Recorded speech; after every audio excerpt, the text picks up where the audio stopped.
Förlåt att det blev stopp igen.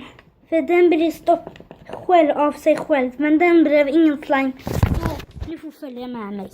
Så nu får jag köra snabbt. Ja. Jag tänkte tvätta den.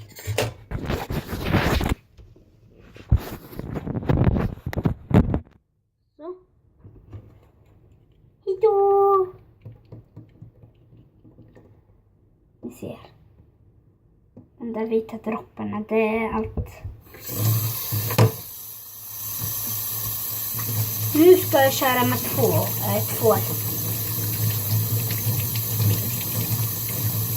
Så varför ska jag köra med två? Vet ni varför jag kör lite med två?